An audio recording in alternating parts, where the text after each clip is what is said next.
Why are pro serves just better? Well, they know something that we don't, and I didn't realize this until I challenged Mathias Boe to a game of doubles.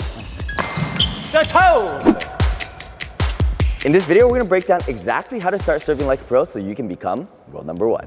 Let's start with our serves. Yes. We're gonna break it down into a few parts. Right. We're gonna talk about our stance, the T service, the wide service, the flicks, and then we're gonna see how to apply a little bit of the serves. Right. Let's start with the stance. So, I know there's a few variations of stance. Some people really like to stand like this. Some people like to stand forward, back, and lean in. Are there other variations of the stance? There is quite a few. I don't think you have many players that is standing the same way. Right. And you can say it's also because there is no perfect way of standing. Like, it's how you feel the most comfortable in the position. So we know the fact that you have to deliver the perfect service.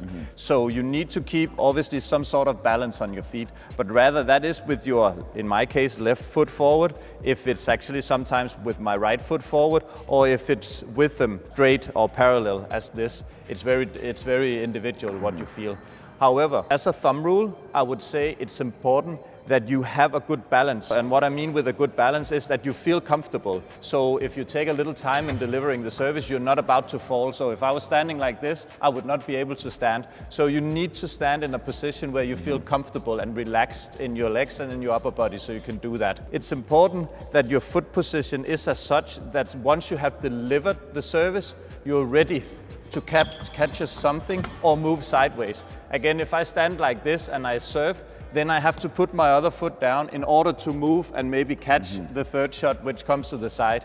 So some sort of position where the balance is almost equal on the feet. So after I'm able to chase the next shot, that is the most important. I have one question about this. So I see that you like to stand more side to side, right? But when I usually serve, maybe because I play more singles, I stand like this. The advantage of this is it's really easy to move just straight, but side not so much. Your advantage is you can move side more easily. I can also move forward, and I'll show you how. Okay. Yeah? Then sure, show me how. Okay. If I stand like this, it would be like the second I touch the shuttle, I'd actually stumble forward.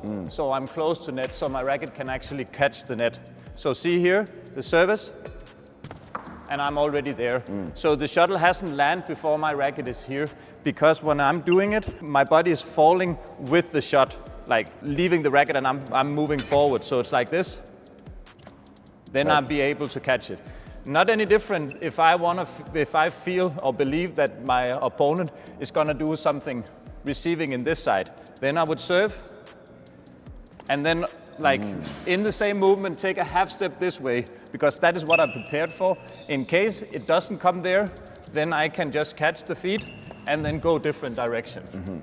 So it's like, again, very individual. Right. Interesting. That's a question well answered. Very individual. Now let's move on to the serves. So our first serve, very hard to master, which is just our T serve. Right. Okay. So how to master it? You'd find some sort of balance on your feet. For me, I like to have full front, feel like equal weight on my feet. And then I would place my racket in front of me and then the shuttlecock here. So my racket movement would just be like this. This is very easy to keep doing the same thing. And it's the same what I'm doing here. I could do it blindfolded. I'm just pulling my hands back a little bit, wrist and fingers, and then I just quickly tap it. So it looks like this. I have one question, Mathias. Yes. So usually when I teach badminton, I teach two things in the service. But I want to hear from you because your service is obviously better. Number one, I teach that you should place the bird in the 45-degree area of your racket because the strings have more tension here and you have more sensitivity. The second thing I teach is that when you set up your bird, the shuttlecock should be in line with the angle that you're serving so that you don't fumble the bird. Okay. Is this true or not? I would actually argue a little different, because if you hold it like that and serve where it's like directly on the racket, then the tip of the shuttle, the cork, it's the heavy part. So if I'm holding it like that and serving, then it's gonna flick more in the air because it starts from here and goes like that. But what if it starts just like facing just the angle that it's supposed to be going? But it would still flick in the air, so it will turn in the air. So if I have the shuttle down like that and serve, then it will just be a quick tap. Then from here, it will fly like that. While you are serving it, it would either go, if you go this side up, it will flick from here and then this way.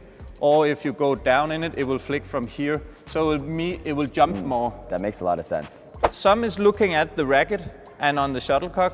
I actually prefer looking at the tape or my opponents, because if I look too much down on the shuttlecock, I start getting nervous, because then I'm just like focusing on hitting it instead of just knowing that I can do this in my sleep and just keep it up here. Like now I'm not even looking down, and then deliver like a very good service, not looking down. And I can probably even do it without looking at all, and they would probably be equally good.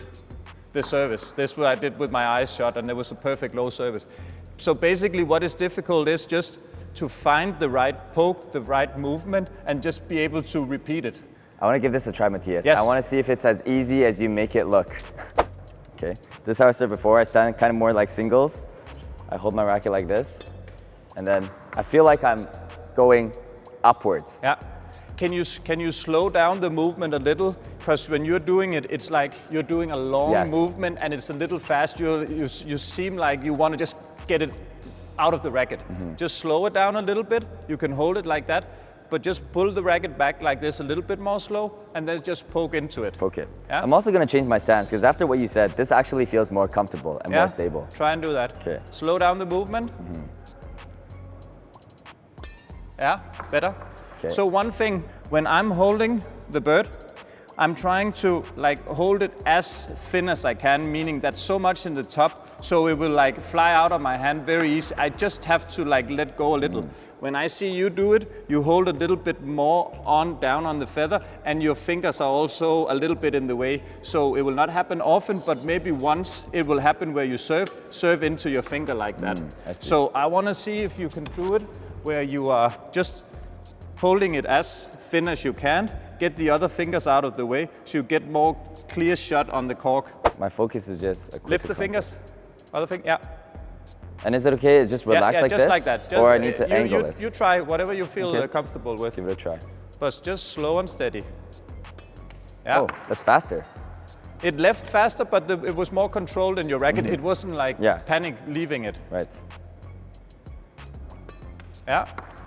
And actually here, you could see, which is good. Obviously it's not good, it's going into the net, but they were hitting exactly the same spot. So now you just need to adjust the height a little, because it was two identical service.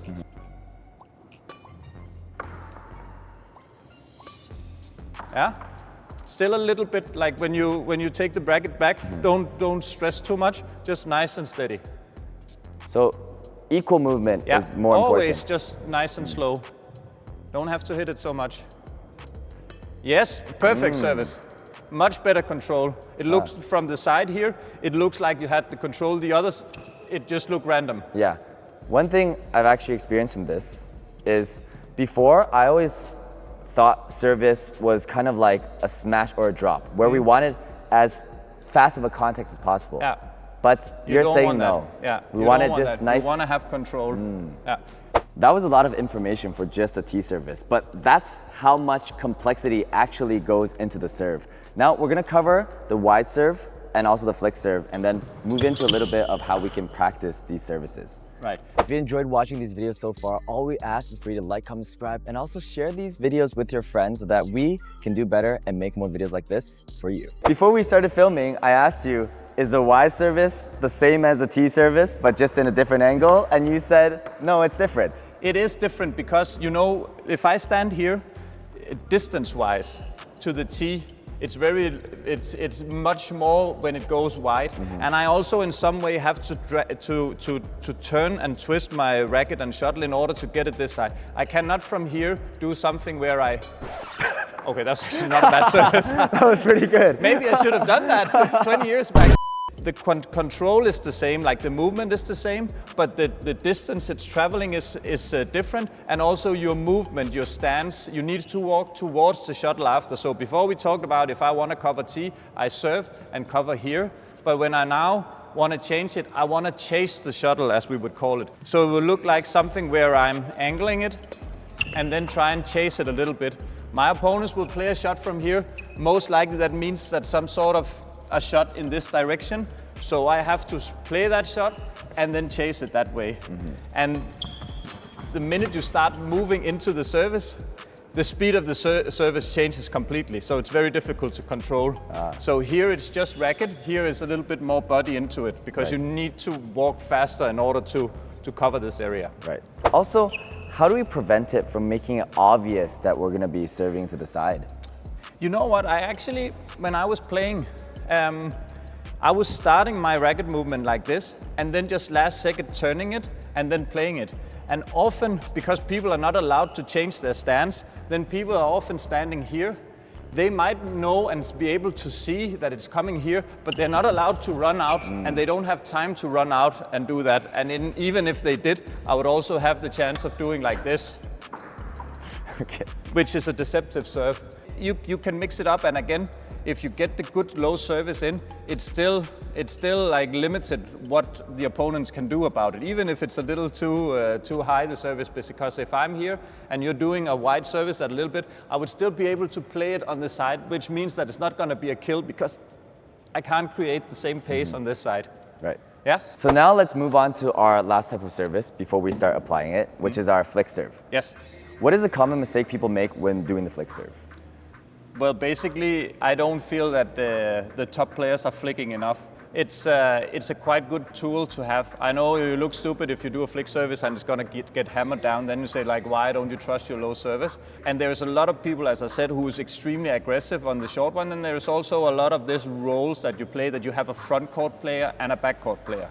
And if you serve to the front court player who is not as strong from the back court, then you can flick more to that person and make him challenge. So you would get people in tactically what you would call reverse position, meaning the net court player is at the back and the back court player is at the net, and that's where you want to start. So it's a good play. So I think the most common rule is people don't flick enough. So how do we execute the flick serve? Flick service, again, find a way where you stand comfortably, and the movement is similar. You just have to apply more pace. And then it's important that you get the right height. Make sure that you cannot catch it on the way back, but you actually have to move back. So find same position, find the angle, and then just lift the shuttle like that. So you can see mine is going up. So Alex, if you were moving backwards, you would not be able to catch it on your way here. You would have to go down because it's flying over you. So a good flick service, it has a certain height. I'll illustrate one more.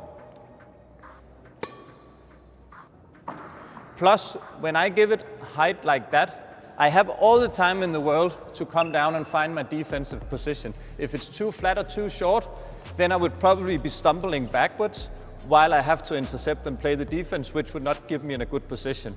But this one, this flick service I did before, it was high, it was slow, gave me a lot of time to be standing in my defense so I could do something productive from here. Right. When you're doing the flick serve, what does the movement on your wrist and fingers look like? Is it more of this type of motion, upwards? It's just maybe the movement is just a little longer and a little bit more pace. But it's about getting like the right backswing and then the right pace forward. And again, that you can adjust, and you have to adjust, especially if you're playing with faster shuttles, slower shuttles, if you're playing in drifty conditions. So when we're contacting this, is it similar to the short serve where it's controlled? Yes, Okay. Just a little bit more pace. Okay. Yeah, still slow and steady, but a little bit more. Give it a try.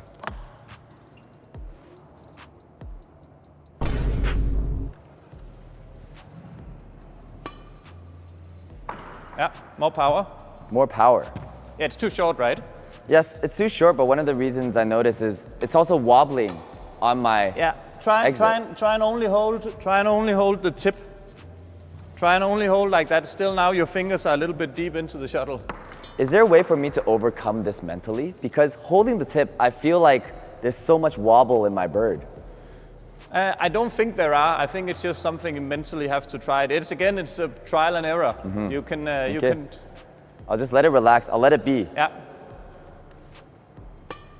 Better, but more power. More power. Okay. Yeah. Now it's looking like something. Yes. Not bad. Okay. See if you can get a little bit more height. Okay. Yes. Wow. Pretty good. That was not good. bad. So Alex, you talked about the foot positioning. And I said that it's very important that you stand in comfortable situations so you can carry out the low service, but it's also important that you can move after. So what I want you to do now is after you deliver, we set up an exercise where you deliver the, of course, perfect low T service. I'm just gonna dribble back the receiving, and then I want you to see if you can come up and kill that one. So Okay. take an easy point. Let's do it. Can I do it? I don't